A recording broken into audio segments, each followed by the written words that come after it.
ఈరోజు మన గౌరవ చైర్మన్ గారు మన ఇంతియాజ్ ఆసుపత్రికి సందర్శించడం జరిగింది.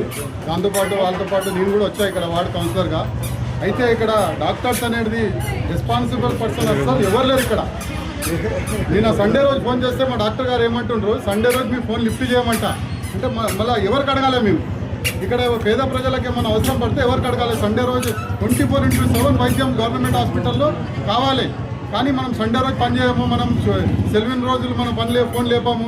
వాళ్ళ ప్రాక్టీస్ ఇక్కడ నడుస్తుంది. తాండూరులో ప్రైవేట్ ఆసుపత్రులు కూడా ఓపెన్ చేసుకున్నారు. వాడు అక్కడ ఇక్కడ చేసేసరికి వర్క్ లోడ్ ఎక్కువై ఇక్కడ అస్సలు ధ్యాస లేదు వాళ్ళకి. మొత్తం అంతా వాళ్ళ మైండ్ అంతా అక్కడ తాండూరులో వాడ ప్రైవేట్ హాస్పిటల్లో మొత్తం ధ్యాస అంతా అక్కడనే పెట్టి ఇక్కడ పనిచేస్తుంటారు.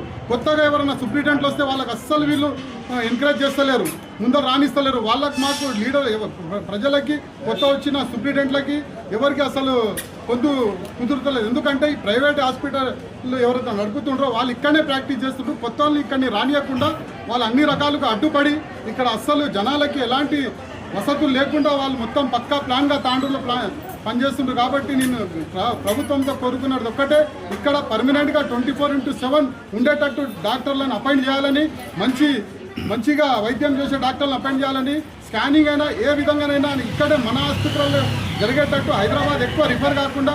ఇప్పుడు ఏదైనా కానీ అటెండర్ తరపు పేషెంట్ తరపున అటెండర్ ఎవరైనా వచ్చి అడిగితే వెంటనే హైదరాబాద్ ఆశిస్తున్నారు. హైదరాబాద్ ఒక అడవి లాంటిది ఇక్కడ ఉన్న ప్రజలకి.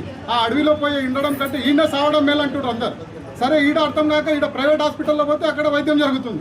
అది ఎట్లా జరుగుతుంది? ఇంత పెద్ద డిస్ట్రిక్ట్ హాస్పిటల్లో జరగని వైద్యాలు, ప్రసూతులు, ఆపరేషన్లు అన్నీ మన ప్రైవేట్ హాస్పిటల్లో తాండ్రులో జరుగుతుంది. ఎందుకంటే ఈడికెళ్ళి అక్కడ దందా నడుస్తుంది, ఒక రకమైన బిజినెస్ నడుస్తుంది.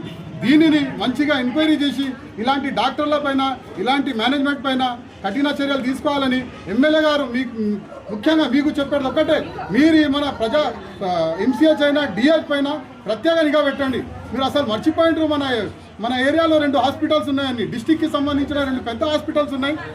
ఈ వంకల మీరు అసలు కన్నెత్తి కూడా చూస్తలేరు. ఈడ వాళ్ళ ఎట్లా రాజ్యం వెళ్తుండ్రంటే ఆ డాక్టర్స్కు వాళ్ళు మొత్తం చూపించేసిండ్రు. మీరు ఎమ్మెల్యే గారు, మీకు కూడా నేను రిక్వెస్ట్ చేస్తున్నా, ఈ డాక్టర్ల పైన, ఇక్కడ వైద్యం పైన మీరు ప్రత్యేక శ్రద్ధ పెట్టి ఈ హాస్పిటల్స్ని మెరుగైన వైద్యం కోసం ఏర్పాటు చేస్తే బాగుంటుందని కోరుకుంటూ సెలవు తీసుకున్నాను. Thank you.